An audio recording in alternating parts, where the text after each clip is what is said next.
Assalamualaikum warahmatullahi wabarakatuh. Selamat datang. Kali ini Kang Selamat akan membawakan kisah yang berjudul Misteri Penunggu Rumah Belanda. Cerita ini ditulis oleh Ramdan Nahdi. Sebelum kita masuk ke ceritanya, buat kalian yang belum subscribe channel ini, tekan tombol subscribe-nya terlebih dahulu dan tekan tombol notifikasinya agar kalian tidak ketinggalan romansa lainnya dari Kang Selamat. Gak usah berlama-lama lagi, langsung saja kita masuk ke ceritanya. Misteri Penunggu Rumah Belanda.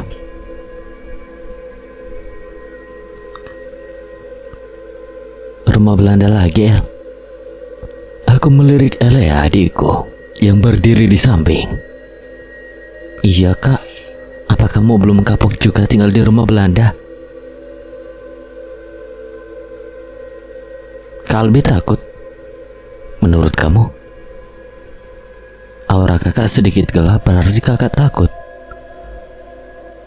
Bagaimana tidak takut? Terakhir kali kami tinggal di rumah Belanda, aku sempat diteror oleh sosok noni Belanda. Bahkan setelah pindah pun ia terus mengikutiku. Kakak sedang memikirkannya. Siapa? Hana. Apa dia datang lagi?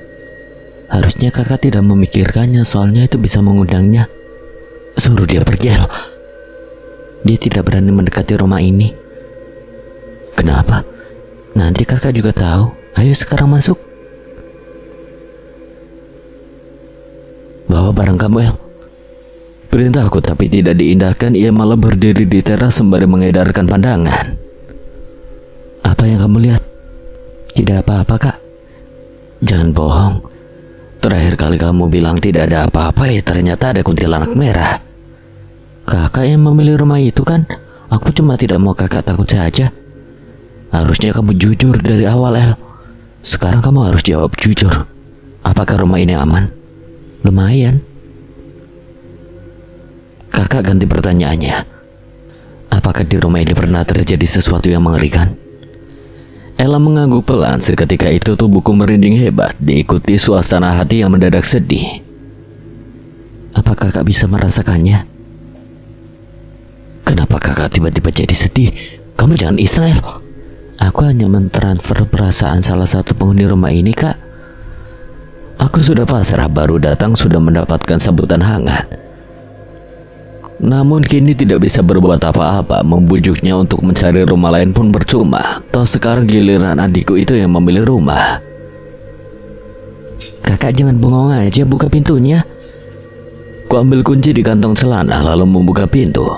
Lagi-lagi bulu kuduku meremang saat udara dingin dari dalam rumah menyentuh kulit. Ada 2 kamar, aku pilih kamar yang depan. Ia berlalu melewatiku yang masih berdiri di dekat pintu. Ia berbelok ke kanan seakan-akan sudah hafal dengan rumah ini. Aku memindai setiap sudut ruangan. Dari luar memang tampak seperti rumah Belanda, tapi interior rumahnya sudah lebih modern. Berbeda dengan rumah Belanda yang sebelumnya tempat Hana tinggal. Aku tak sengaja memikirkannya lagi. Kak Al. Bergegas aku menghampirinya. Terlihat ia sedang berdiri di atas tempat tidur. Ada apa, El? Ada kecoa. Adikku ini memang aneh. Ia lebih takut dengan kecoa daripada hantu. Mana? Tadi kecoanya masuk ke kolong kasur. Terus kakak harus cari di kolong kasur? Ia mengangguk tanpa rasa bersalah. Setelah drama mencari kecoa yang melelahkan, aku bisa juga istirahat di kamar. Kamar yang cukup nyaman dengan lampu yang tidak begitu terang. Yang paling aku suka dari kamar ini adalah memiliki kamar mandi dalam, sehingga tidak perlu berebut kamar mandi dengan Elea. Baru terbaring sebentar, perut ini sudah keroncongan. Lapar terpaksa aku bangkit, lalu berjalan ke dapur. Cukup terkejut saat melihat Elea sudah ada di sana, berdiri seperti menyambut kedatanganku. Kamu lapar juga? Iya, Kak. Tapi cuma ada mie instan. Gak apa-apa, Kak. Kamu tunggu di ruang tengah aja ya. Elea pergi ke ruang tengah. Aku melirik 2 bungkus mie instan yang tadinya ingin aku makan semuanya. Namun adikku itu selalu muncul di saat yang tepat. Entahlah, terkadang ia seperti bisa membaca pikiranku. Setelah semuanya siap, aku membawa 2 mangkuk mie ke ruang tengah. Terlihat adikku yang cantik itu sedang ngobrol sendirian. Kamu sedang bicara dengan siapa, El? Kering? Apanya yang kering? Namanya kering, Kak Al. Padahal kakak nanya serius. Kamu malah bercanda. Aku gak bercanda, Kak. Memang namanya kering. Elea menoleh ke samping kiri. Sepertinya hantu itu berada di sana. Dia tidak suka namanya ditertawakan. Maaf, habis namanya lucu. Mungkin bagi kakak itu lucu, tapi bagi dia itu nama yang memiliki arti. Memang artinya apa? Laki-laki. Itu dari bahasa Belanda. Iya. Bilang ke dia, sekali lagi kakak minta maaf. Dia bilang jangan begitu lagi. Siap. Ayo makan, nanti keburu dingin. Kami pun makan sambil ngobrol tentang sosok yang bernama Kering. Ternyata dia adalah seorang anak Belanda yang dulunya tinggal di rumah ini. Kakak mau tahu bagaimana dia mati? Tidak, El. Selesai makan, buru-buru aku mencuci mangkuk itu di dapur daripada harus mendengarkan adikku bercerita tentang teman barunya itu. Sekembalinya dari dapur, ia masih duduk di ruang tengah. Katanya tidak jauh dari sini ada pantai, Kak. Ya, ada di belakang rumah, tapi harus melewati jalan setapak di tengah hutan. Kering bilang kalau malam langitnya bagus. Jangan macem-macem ya, El. Awas aja kamu kalau sampai pergi ke sana malam-malam. Tidak, Kak. Kakak mau ke kamar dulu, El. Ngantuk. Iya, Kak. Kamu masih mau di sini? Ya, aku masih mau mendengar cerita Kering. Oh, baiklah. Aku pergi ke kamar, tiduran sambil menatap layar ponsel, membalas komentar yang masuk di halaman Facebook. Nama akun Facebookku sekaligus nama pena diambil dari nama Elea, karena ia yang menjadi sumber inspirasi semua novelku.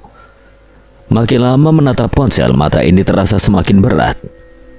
Kuatur posisi bantal, lalu menaruh ponsel di atas nakas dan memejamkan mata.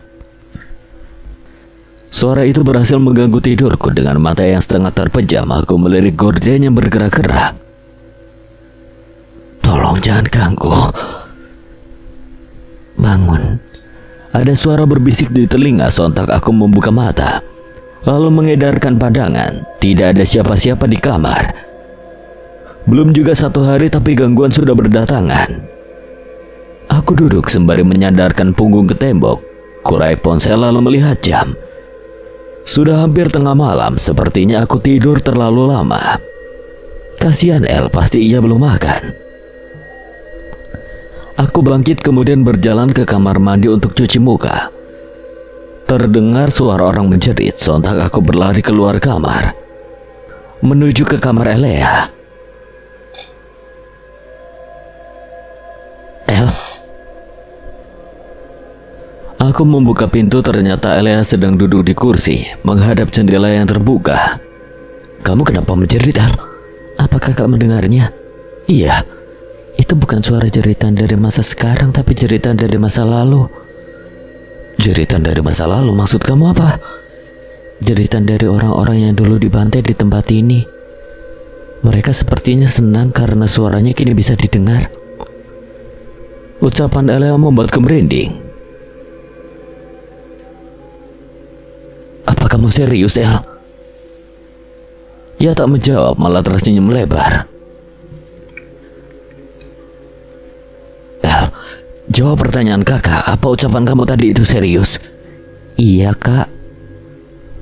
Ia menjawab tanpa beban sedikit pun, padahal kakaknya sudah bergidik ngeri. Aku melangkah mendekati jendela dan menutupnya. Sudah tengah malam, sebaiknya kamu tidur. Perintahku yang sekaligus mengalihkan topik pembicaraan. Tidak mau suasana malam ini berubah mencekam. Aku lapar, Kak. Jam segini? Ya, lagian kakak tidurnya lama banget. Aku sampai meminta Kering membangunkan kakak, tapi tidak berhasil. Oh, jadi yang tadi main gorden itu si Kering?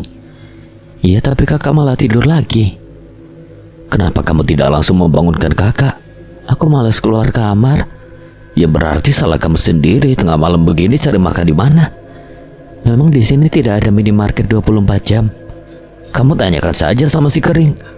Harusnya dia lebih hafal tempat ini. Dia tidak bisa pergi dari tempat ini, Kak. Bukannya dia bilang langit pantai saat malam itu bagus. Kok sekarang tidak bisa pergi? Itu dulu saat dia masih hidup. Sekarang jiwa dan tubuhnya terkunci di sini. Jiwa yang terkunci biasanya sering dijumpai di tempat bekas tragedi, ditandai dengan adanya sosok menjaga yang cukup kuat untuk menahan korin-korin korban tragedi itu berkeliaran agar tidak mengganggu manusia. Namun Elea menyebutkan tubuh yang terkunci. Apa maksudnya? Jasadnya dikubur di rumah ini. Elea mengangguk. Lengkap sudah rumah bekas pembantaian sekaligus kuburan massal. Aku tak terbayang kejadian horor apa yang akan kualami nanti. Elea menatapku. Sudah pasti ia sedang memindai auraku. Apakah kakak akan tetap tinggal di sini? Kamu sudah membeli rumah ini, kakak tidak bisa berbuat apa-apa. Lagian kakak sudah membayar rumah ini untuk 2 bulan ke depan. Jika terjadi hal mengerikan, apa kakak akan meninggalkanku? Kakak sudah berjanji pada ayah dan bunda untuk menjagamu sampai kapanpun. Kamu tidak usah berpikir seperti itu. Baguslah, soalnya akan ada banyak sosok yang bisa diceritakan di rumah ini. Kering. Ya, dia salah satunya. Apa kakak sudah mulai menulis cerita? Belum, kakak masih belum berani melanjutkan cerita rumah sebelumnya. Oh, Dahlia. Jangan menyebutkan namanya, El. Tenang aja, Kak. Kuntilanak merah itu tidak akan berani masuk ke dalam rumah ini. Sudah 2 kali kamu mengatakan itu. Memangnya ada apa dengan rumah ini? Aku penasaran sosok apa yang ditakuti Dahlia hingga ia tidak bisa masuk ke sini. Kakak mau tahu? Iya. Sini aku bisikan. Aku lapar. Padahal kakak sudah serius. Untuk menceritakan mereka itu butuh energi, Kak. Ya sudah, kamu mau makan apa? Terserah. Ini sudah tengah malam, El. Jangan menambah beban pikiran kakak. Jawab yang benar, mau makan apa? Capcay telur putih ada? Kamu pikir ada restoran Chinese food yang buka jam segini? Makanya aku bilang terserah kakak aja. Kakak lihat dulu deh. Aku mengambil ponsel di kamar kemudian membuka aplikasi pesan antar makanan. Adanya nasi goreng, El. Boleh, Kak. Aku langsung memesan nasi goreng. Kok belum datang juga, Kak? Padahal pesanan sudah diantarkan tapi belum sampai juga. Aku coba menelpon pengemudi yang mengantar pesanan. Ia bilang dari tadi sudah menunggu di depan rumah tapi tidak ada yang keluar. Rumah yang mana, Pak? Yang pagarnya hijau. Rumah saya pagarnya coklat, Pak. Rumah Belanda. Jangan bercanda, itu rumah kosong. Saya tidak bercanda, Pak. Sekarang saya keluar deh. Sekarang saya sudah ada di depan, Pak. Tak berselang lama terlihat ada motor mendekat. Aku melangkah keluar pagar. Saya baru tahu ada yang menempati rumah ini. Saya baru pindah tadi siang, Pak. Oh, itu adiknya jam segini belum tidur, Mas. Adik, itu anak laki-laki yang berdiri di teras. Itu pasti Kering. Oh iya, dari tadi dia nunggu makanannya datang. Makasih ya, Pak. Buru-buru aku berlari ke dalam lalu menutup pintu.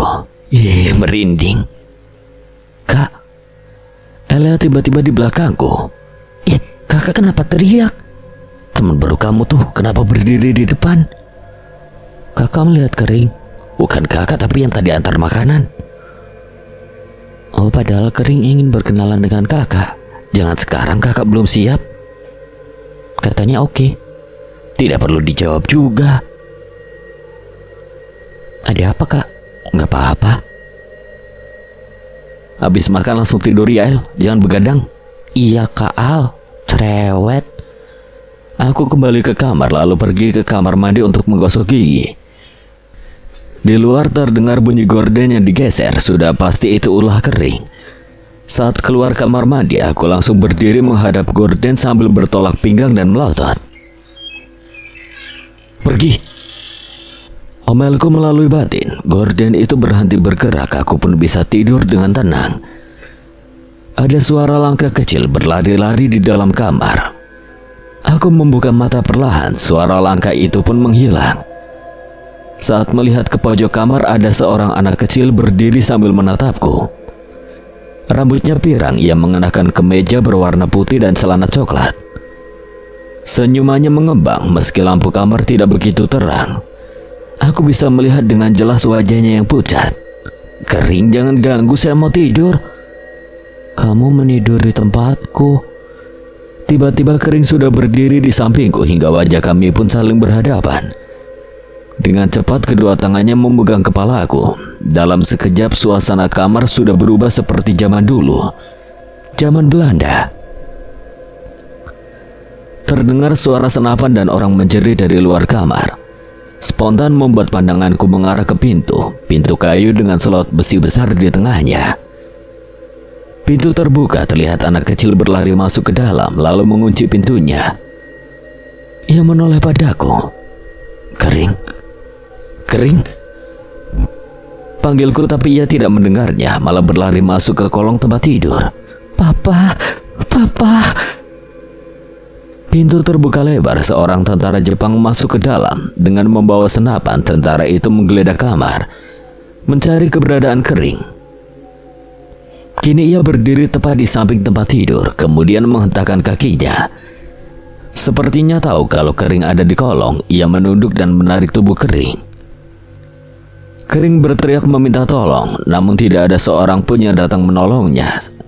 Sepatu but hitam mendarat di pergelangan kakinya. Ia menjerit kesakitan dan meronta-ronta.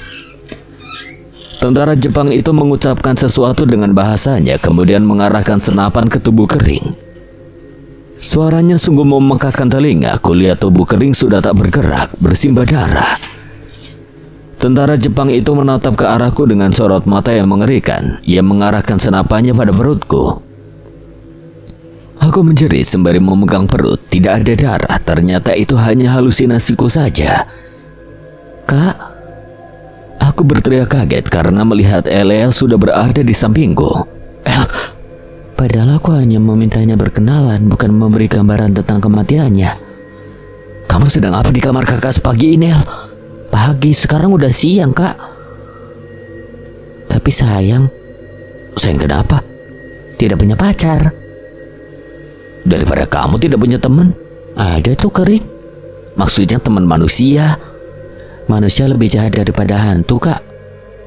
Nada bicaranya berubah kesal. Ia memukulku dengan guling.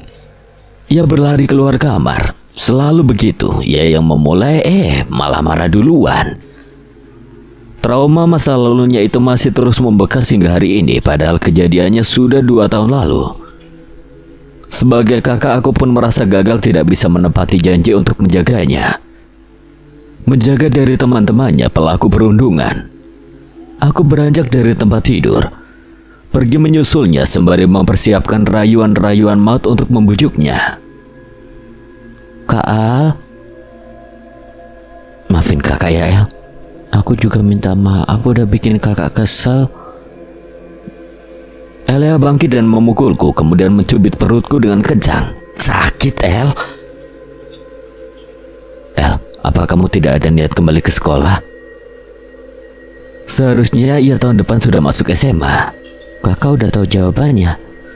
"Siapa tahu kamu berubah pikiran." "Tidak, Kak, keputusanku sudah bulat."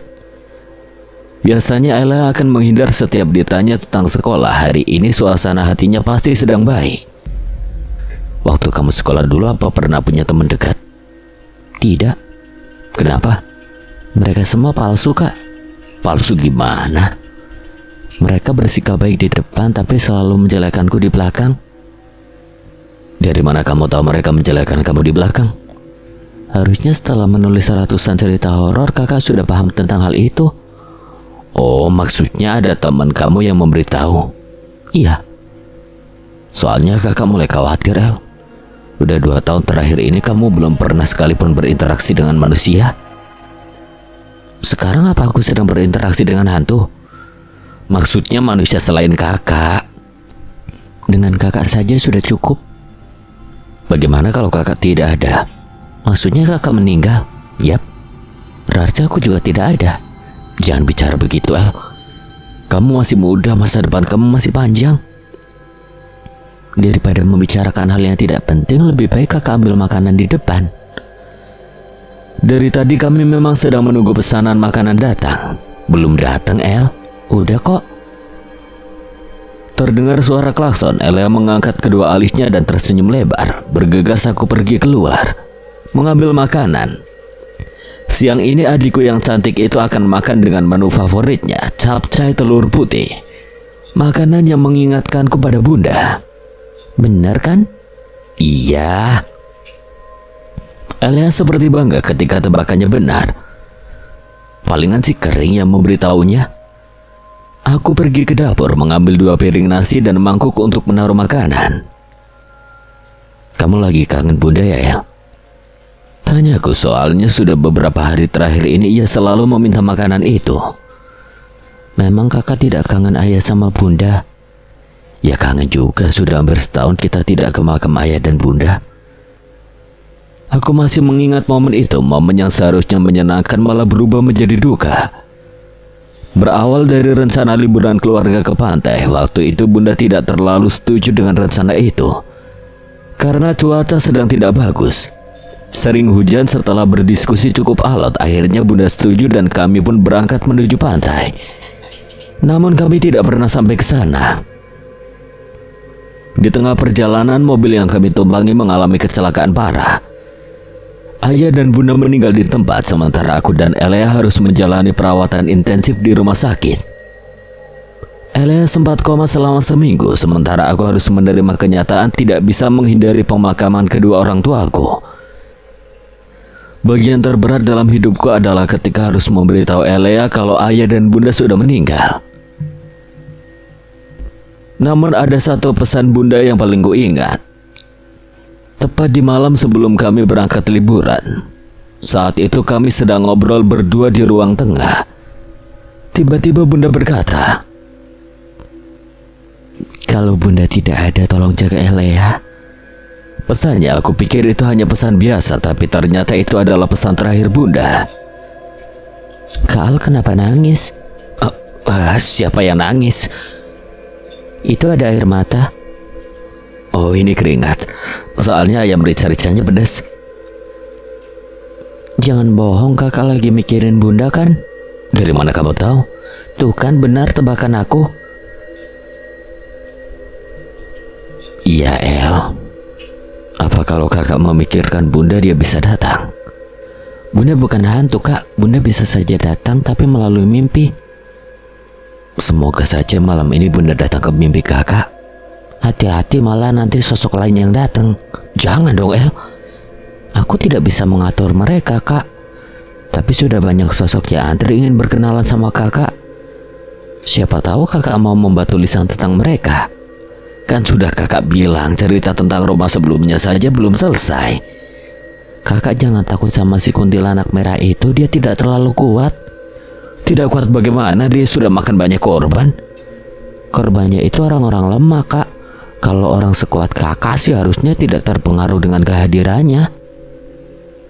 Tetap aja El, wujudnya itu menyeramkan. Ya namanya juga hantu.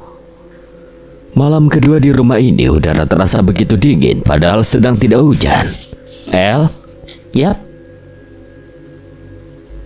Kamu ngerasa ada yang aneh gak sih? Aneh apanya, kak? Ini udara dingin banget. Oh itu, makanya kakak jangan duduk di dekat jendela.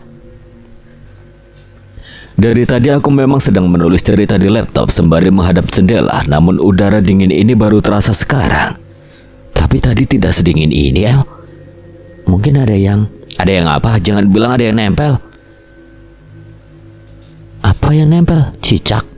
Jangan pura-pura polos. Ada tidak? Tidak ada, kak. Tapi ada yang datang. Siapa? Nanti juga kakak tahu. Jangan begitulah, El. Lama-lama kakak bisa jantungan ini. Tenang, kak, dia itu baik.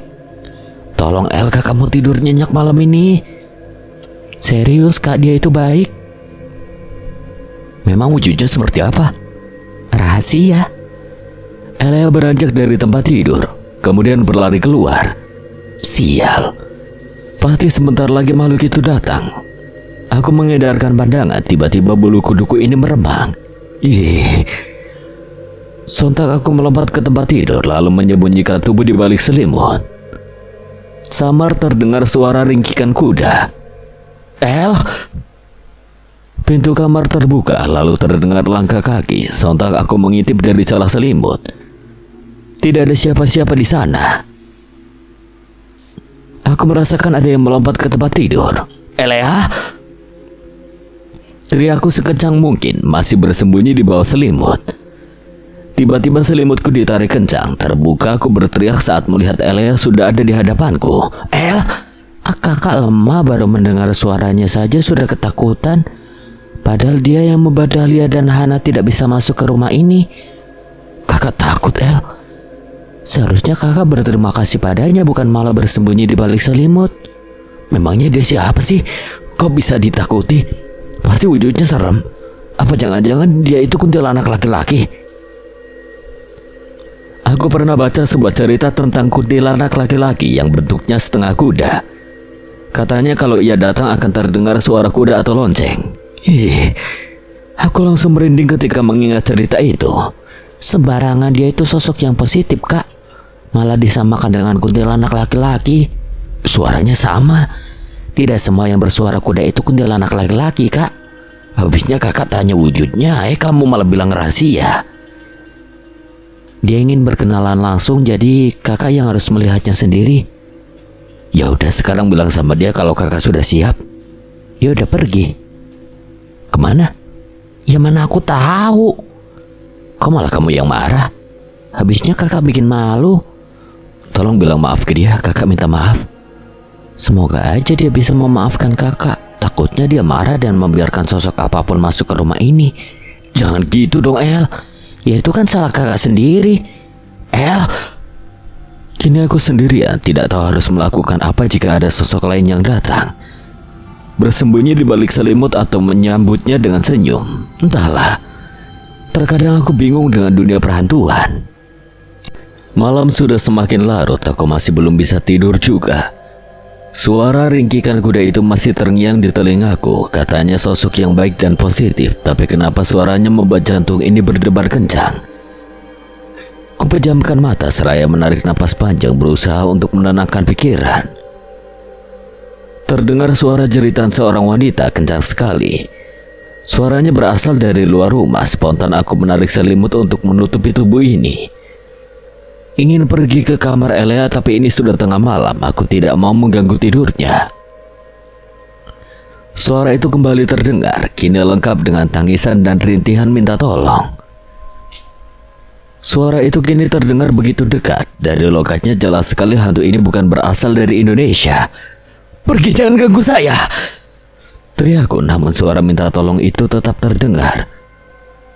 Sontak aku menutup telinga dengan bantal. Suara-suara yang masih terdengar hingga aku tidur. Pagi harinya aku terbangun dengan kepala pusing, dengan mata perih dan mengantuk. Aku berjalan ke kamar mandi untuk mencuci muka. Pagi ini terasa sepi. Biasanya Elea sudah ada di kamar membangunkanku, namun dari tadi suaranya tak terdengar. El? Aku pergi ke kamar. Terlihat pintunya masih tertutup, mungkin ia masih tidur. Kubuka pintu, ia tidak ada di dalam. Kemana perginya? Aku memanggilnya sembari berjalan ke dapur. Nil, ia tidak ada di dapur. Kini aku mulai panik, sudah mengecek setiap sudut rumah tapi batang hidungnya belum kelihatan. Bergegas aku berlari ke pintu depan. Pintunya tidak terkunci. El? Aku berjalan keluar, terlihat ada seorang pria parubaya lewat depan rumah. Pak? Iya? Apa Bapak melihat seorang anak perempuan usianya sekitar 15 tahun? Saya tidak melihatnya. Makasih Pak, maaf mengganggu. Ade tinggal di rumah Belanda ini. Ya Pak, baru pindah 2 hari lalu. Hati-hati dek. Hati-hati kenapa Pak? Rumahnya angker. Oh, saya kirain apaan. Kalau masalah itu aku sudah tahu. 2 hari saja kepalaku sudah pusing. Tak terbayangkan harus tinggal di sini selama 2 bulan. Wah, adik sudah tahu? Sudah Pak, bahkan sudah bertemu sama penghuninya. Aku berpura-pura bersikap santai sambil tersenyum. Saya lanjut cari adik saya dulu, Pak. Oh iya, semoga cepat ketemu. Coba deh cek ke pantai, siapa tahu dia main ke sana. Baik, Pak. Benar juga, kemarin Elea sempat menyebut pantai. Aku berlari ke arah belakang rumah yang masih terlihat seperti hutan, melewati jalan setapak di antara pepohonan menuju pantai. Setelah berjalan kurang lebih 5 menit, suara deburan ombak mulai terdengar. Aku mempercepat langkah keluar dari area hutan. Terlihat pantai dengan air berwarna biru dan pasir putih. Pantas saja Elea ingin pergi ke sini. Kuedarkan pandangan, terlihat ada seseorang yang sedang duduk di ayunan. Pinggir pantai, dari jauh terlihat seperti adikku yang cantik. Bergegas aku menghampirinya.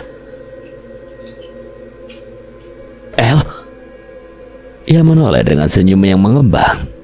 Pantainya indah bukan? Iya, tapi lain kali jangan pergi ke sini sendirian. Aku pergi berdua kok. Apa kamu ke sini bareng Kering? Iya, Kak. Tuh dia sedang berlari-lari di pinggir pantai. Bukannya dia tidak bisa keluar dari rumah itu? Semalam aku udah minta izin untuk mengajaknya bermain ke pantai. Minta izin ke kuda itu? Ya bukan kuda, Kak. Nah, suaranya kok seperti kuda? Itu suara kuda yang ditungganginya. Oh, apa dia punya nama? Punya. Siapa? Belum waktunya Kakak tahu. Ah, penyakit menyebalkannya kamu, selalu main rahasia-rahasiaan. Si Kering masih belum selesai main. Belum, Kakak mau pulang. Ya, Kakak masih ngantuk. Pulang duluan aja. Kakak maunya pulang sama kamu. Ya udah, ayo pulang. Loh, si Kering gimana? Ini udah ada di sebelahku. Kami pun pulang ke rumah. Saat berjalan melewati hutan, Elea tiba-tiba menghentikan langkahnya. Ia menatap tajam ke satu titik, pasti ia melihat sesuatu. Ada apa, El? Di sini ramai, ayo cepat pulang. El, tunggu. Sesampainya di rumah, Elea langsung masuk ke kamar. Kamu kenapa lari, El? Tadi Kakak hampir kesandung loh. Kakak kenapa ikut lari? Kebiasaan, jawab dulu pertanyaan Kakak. Di sana terlalu ramai, Kak. Ada apa aja? Macam-macam, Kak. Ada yang lokal, Belanda dan Jepang, semuanya kumpul. Kenapa mereka berkumpul di sana? Gak tahu, Kak. Tapi tadi aku sempat merasakan ada aura yang sangat negatif mendekat. Kering juga merasakan itu, makanya dia langsung lari. Jangan-jangan aura negatif itu berasal dari sosok yang semalam merintih minta tolong. Apa dia bisa masuk ke dalam rumah? Seharusnya tidak bisa, Kak. Memang kenapa? Semalam ada sosok yang datang. Awalnya dia menjerit kesakitan, terus merintih minta tolong. Kakak sampai tidak bisa tidur. Oh, dia datang lagi. Kamu mengenalnya? Suara dia yang Kakak dengar saat malam pertama tinggal di sini. Walah, pantas saja mirip. Dia itu sejenis hantu lokal atau internasional? Hantu Belanda, Kak. Namanya Susane. Tumben Elea langsung menyebut namanya tanpa aku tanya terlebih dahulu. Namanya lucu, Susane, seperti bintang film lawas. Kakak kebiasaan suka meledek nama orang. Dia bukan orang, El. Ya tapi dulunya kan orang. Habis namanya lucu-lucu, Kering, Susane. Besok apa lagi? Ya udah panggil aja dia Susan. Udah gede mau jadi apa? Kak Al. Setelah tidur sebentar, kepala ini sudah agak enakan. Kubuka laptop berniat melanjutkan cerita berjudul Kuntilanak Merah di Rumah Tusuk Sate. Rumah yang kami tempati sebelum ini dan hanya bertahan 1 bulan. Dahlia, tiap kali aku menulis nama itu, bulu kuduk ini meremang. Namanya memang cantik, tapi tidak dengan wujudnya. Ia seperti kuntilanak merah kebanyakan, tubuhnya lebih besar dan menakutkan. Anehnya bentuk semenyeramkan itu tidak membuat Elea ketakutan. Ia malah menanggapi aksi teror Dahlia dengan santai.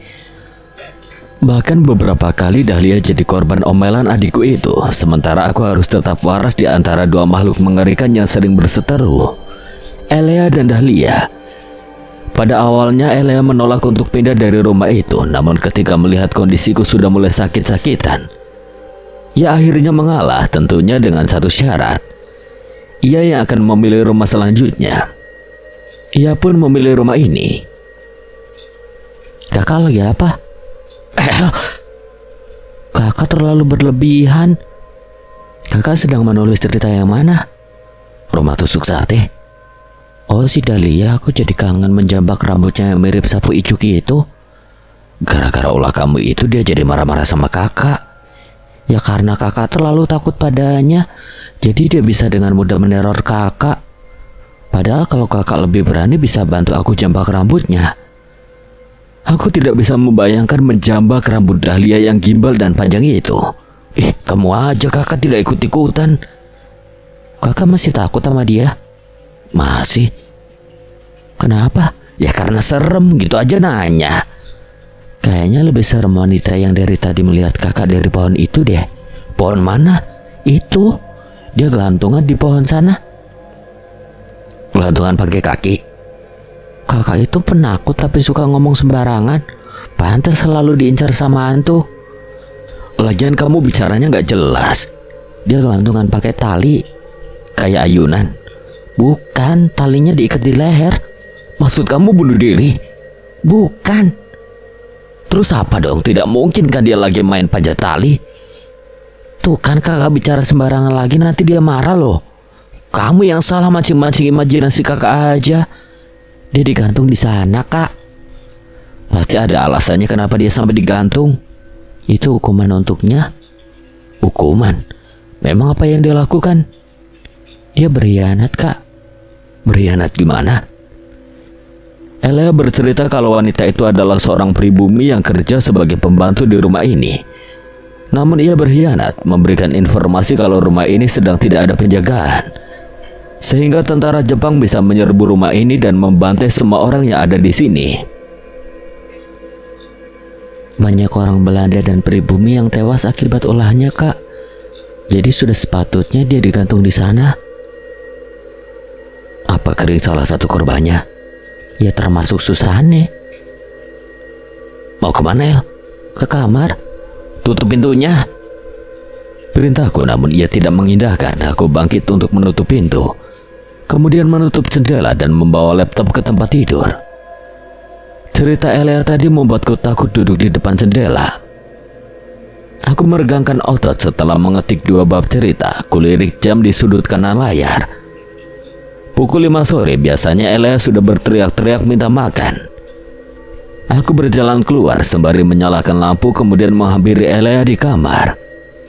El? Aku menggoyangkan tubuhnya terasa begitu dingin. El? Aku panik sembari menggoyangkan tubuhnya dengan kencang. Kakak, ganggu orang lagi tidur aja. Lagian salah kamu tidur susah dibangunin. Kakak juga begitu. Iya juga sih. Sepertinya memang sudah keturunan. Badan kamu dingin banget, El. Makanya kalau tidur pakai selimut, terus jendelanya ditutup. Bukan gara-gara itu, Kak. Terus gara-gara apa? Aku lagi astral projection. Walah, bilang dong. Memang tadi kamu jalan-jalan kemana? Ke hutan belakang rumah dan pantai Barengkering. Aku pikir ia jalan-jalan kemana. Ternyata hanya sebatas hutan dan pantai. Itu kan deket, El. Untuk apa pakai astral projection segala? Biar lebih aman, Kak. Takut kalau pergi sendirian ke sana nanti diculik. Siapa juga yang mau menculik kamu, El? Yang ada penculiknya bisa kena mental. Gimana kalau malah sukma kamu yang diculik sama sosok negatif di hutan itu? Gak mungkin, Kak. Soalnya aku dan Kering dipantau oleh lelaki berkuda. Oh, si penjaga rumah ini? Iya. Kamu mau makan apa? Apa aja, Kak? Ya udah. Sekitar 1 jam kemudian makanan pun datang dan kami makan bersama di ruang tengah. Kakak tidak mau beli televisi? Sekarang semua informasi sudah bisa dilihat di ponsel. Acara-acara televisi juga sudah banyak yang di YouTube. Selain itu, kita juga sering pindah rumah, jadi rasanya repot kalau harus membawa televisi juga. Lagian kamu sudah besar tidak mau pakai ponsel. Ini loh 2021.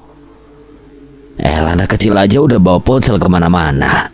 Aku malas pakai ponsel, Kak. Berarti bukan salah kakak tidak mau beli TV. Oh iya, Kak. Waktu astral projection aku melihat sosok negatif itu, tapi tidak begitu jelas. Palingan antara genderuwo, siluman, atau jin pesugihan. Kayaknya bukan, Kak. Sepertinya dia bukan jin lokal. Hantu Belanda dong? Bukan juga.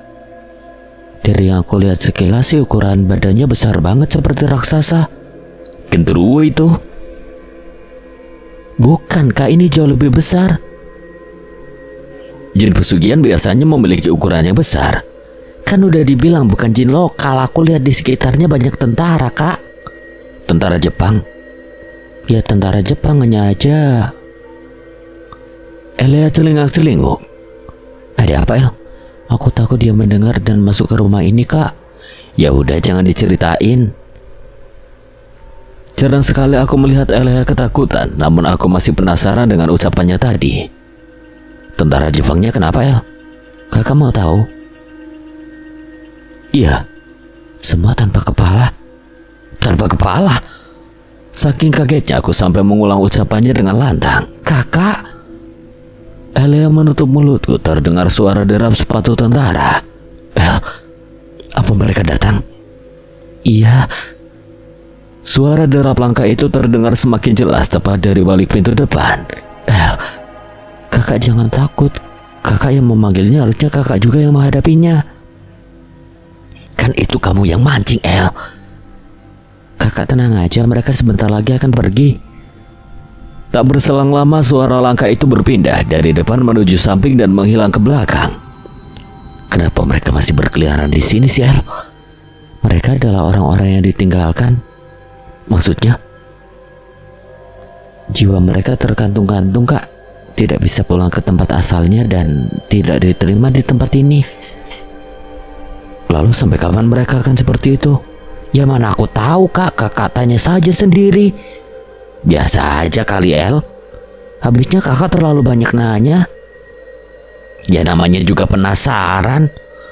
Oh ya udah hampir malam, makan di luar yuk.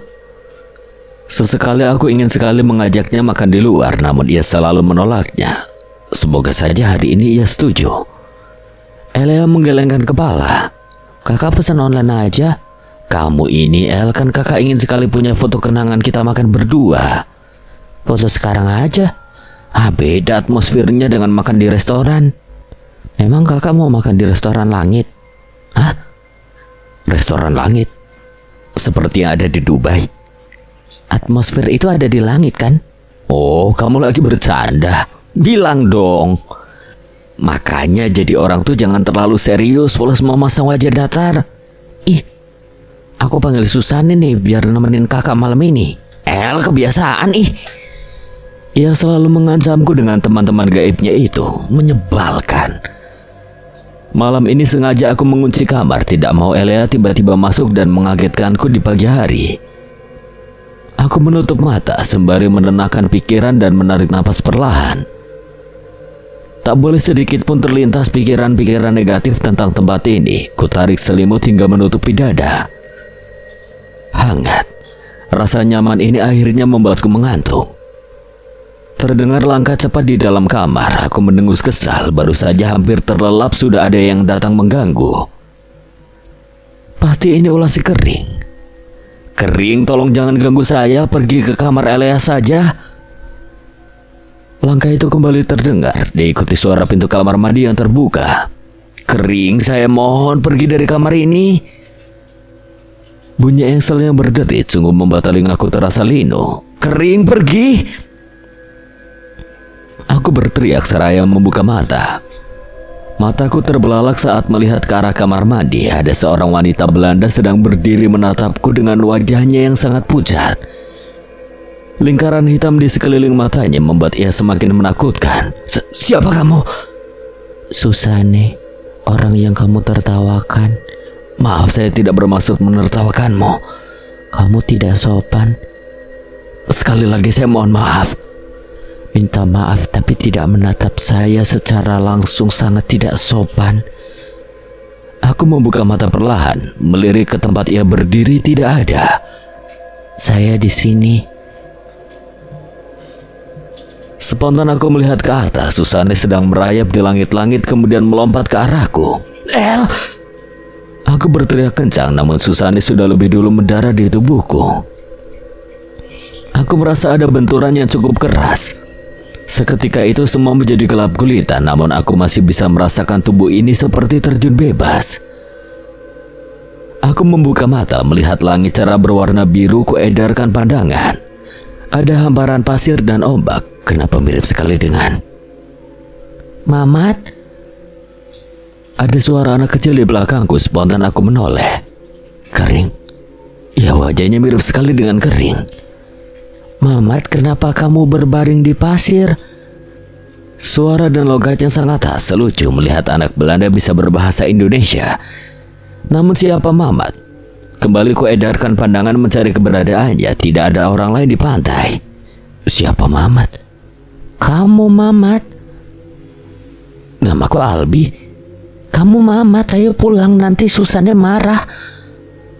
Aku berdiri meski bingung dengan situasi yang aneh ini. Mamat, Kering, Susanne.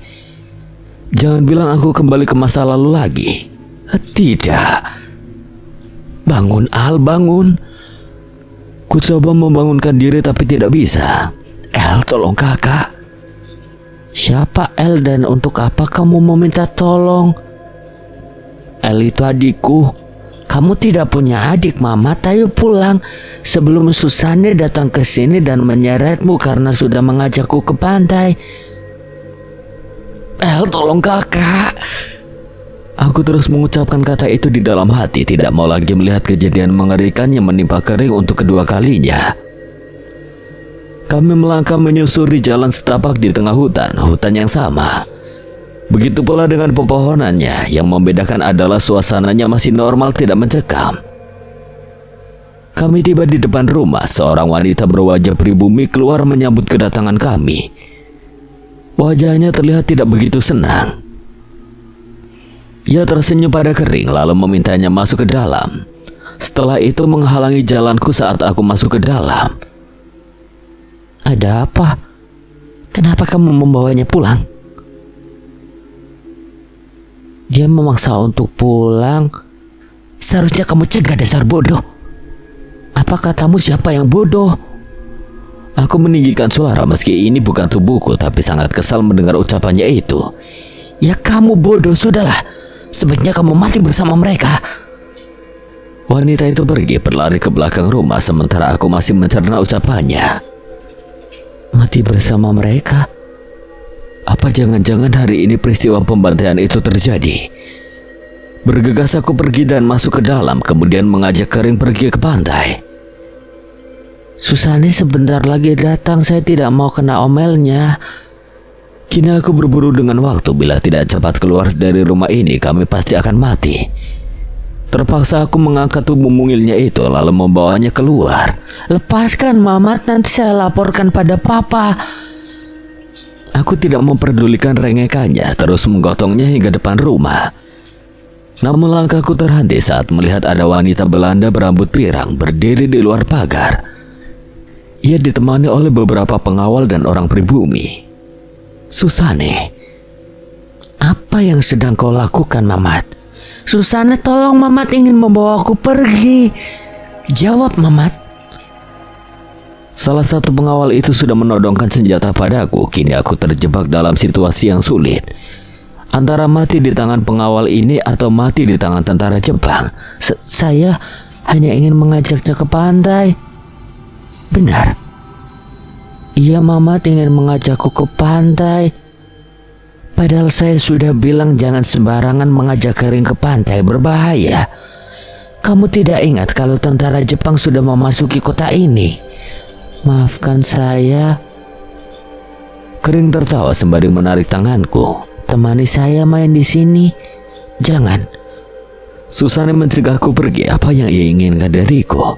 Kamu bawa barang-barang itu ke dalam. Perintahnya sambil menunjuk ke arah pedati yang terparkir di depan rumah. Aku menatap tumpukan karung goni dan peti kayu. Baik. Yang itu dibawa ke dapur. Dari tadi saya tidak melihat Sekar. Sekar? Aku bingung, tidak tahu siapa orang yang ia maksud. Ya, Sekar. Tadi saya memintanya jaga rumah tapi sekarang dia tidak ada. Oh, mungkin maksudnya adalah wanita yang tadi melarikan diri, ternyata namanya Sekar. Dia pergi ke belakang. Untuk apa dia pergi ke belakang sana? Saya tidak tahu. Susana memanggil 2 pengawalnya lalu meminta mereka untuk pergi mencari Sekar. Sementara aku pergi ke dapur melihat orang-orang yang sedang mengeluarkan bahan makanan dari karung. Sepertinya mereka akan memasak dalam jumlah besar. Mau kemana kamu? Duduk di depan, Non. Lebih baik kamu bantu orang-orang di dapur. Papa akan pulang nanti malam, semua makanan harus sudah siap. Baik, Non. Aku kembali ke dapur membantu memasak. Ada 3 orang wanita pribumi yang bertugas di dapur. Padahal dapurnya tidak begitu besar.